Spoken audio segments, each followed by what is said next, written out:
Today on Historia Gaia. And today, using recordings from the BBC archive, we go back 100 years to November 1918, when in the final weeks of World War I, Germany was on the point of collapse and facing revolution.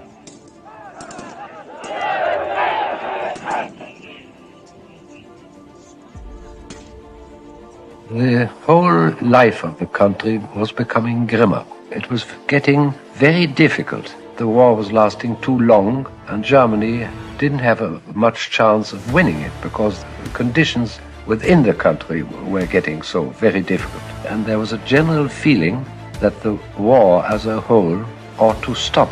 This feeling was spreading very fast among the civilian population. And I saw that the war had to end soon. That was the feeling shared by most of the soldiers I met in those days. They were fed up with the whole thing, and they wanted to go home badly. After 4 years of war, by late 1918, the situation in Germany was desperate. First, there was the human cost. 2 million German soldiers were dead, 4 million had been wounded. Germany's armies were in retreat, its main allies were defeated or on the point of collapse. But on the home front too, civilians had been struggling. Years of a British naval blockade on Germany had created shortages and hunger. Of course, the food situation got worse and worse, which got on everybody's nerves. Herber Hase lived in Frankfurt.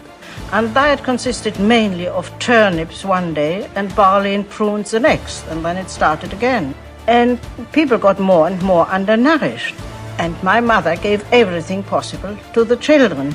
Those people who had really no connections and didn't get anything else were in a deplorable state of nutrition. Alarmingly for the German government, discipline within the armed forces was fraying. In 1918, when I became a soldier myself, I think discipline was getting rather slack. Heinrich Beuthoff was the son of a German officer. You could see it on the streets of the garrison town when soldiers coming from the front didn't take the pains of saluting officers anymore. They thought the officers in the garrison had a very good time, so why should they salute them? That was, considering the discipline in the Prussian army, a very great change. And it showed that something was breaking. For instance, my commanding officer was so afraid of a coming revolution that he made me sleep with a gun in my arm in front of his rooms in the night. I had to do that. Perhaps this experience shows that the German army behind the front was in those days, let's say September, October, November, not quite intact anymore. And the average soldier, a lot of them, I think, had the feeling that the war was lost already then. They were not alone. In September 1918, the German High Command told the German Emperor Kaiser Wilhelm that the war was indeed lost.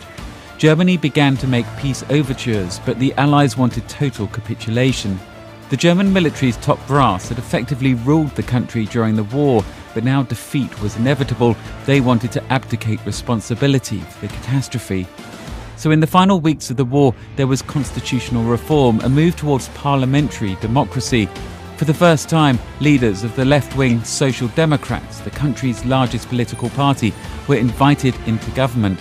But events on the ground were moving fast. There were strikes by workers, and in Kiel, sailors of the German Navy mutinied, demanding peace.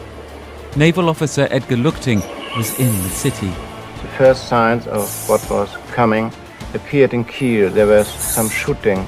In the morning of the 5th of November, I saw the red flag on board of my boat. It was shock.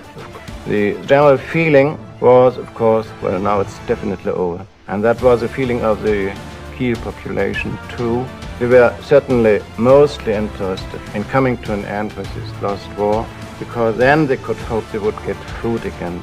They were more or less starving since quite a considerable time. And from Kiel, protests escalated across Germany.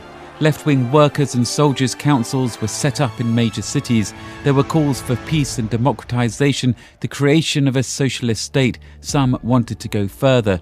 Germany was facing a revolution. In response, peace efforts were stepped up, and on the 9th of November, the Kaiser himself was forced to abdicate. And in Berlin, Germany was declared a republic. And the leaders of the Social Democratic Party took charge of the government, trying to stabilize the situation.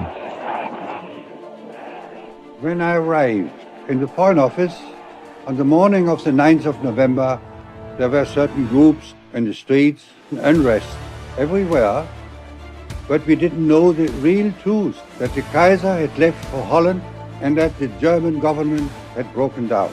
Baron von Rheinbaben was a German diplomat. There was no more government to decide what should happen. Only one man, perhaps. That was Herr Ebert, the chief of the Social Democrat Party. He remained in office. But we heard that Herr Scheidemann, another Social Democrat, had declared German Republic from the window of the Reichstag. The atmosphere was heavy with rumors. Eva Reichmann lived in Berlin. Then suddenly, I remember near the Opera House, a red motor car chased through unter den Linden. A motor car with a red flag with soldiers and a machine gun in front. Then others followed. A few shots were heard in the distance. The streets filled with little discussion groups, bearing banners or shouting, "Long live the Republic! Long live the Socialist Revolution!" There were thousands and thousands of people. There was a mob. They cried. They wanted the communists as new rulers. And I saw officers still in uniform. And I saw the mob taking away the epaulets of those officers. It was terrible. Then suddenly the newswinners turned up with new special editions. The Kaiser and the Crown Prince had abdicated. At that moment, it was a moment of extreme excitement. The idea of monarchy or no monarchy didn't matter for me in the least. My only idea was that now the armistice was at hand.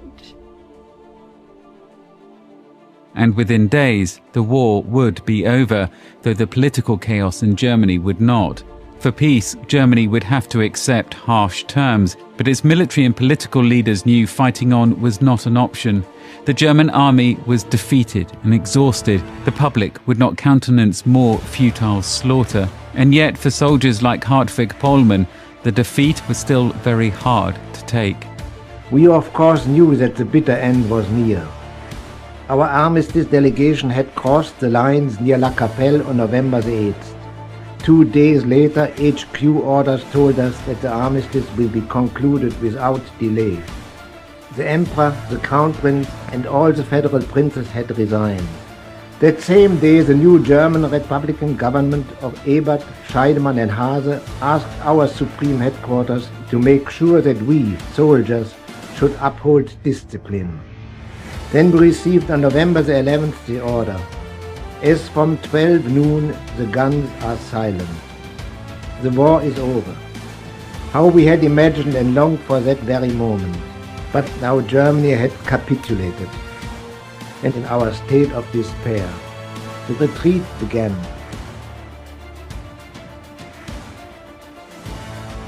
That's it for this edition of the Witness podcast with me, Alex Last. We have hundreds more Witness episodes on all sorts of subjects which are available for you to download, and we have a special collection based on eyewitness accounts from the First World War on our website. Just search online for BBC Witness. That's all from me for now. Thanks again for listening. Goodbye.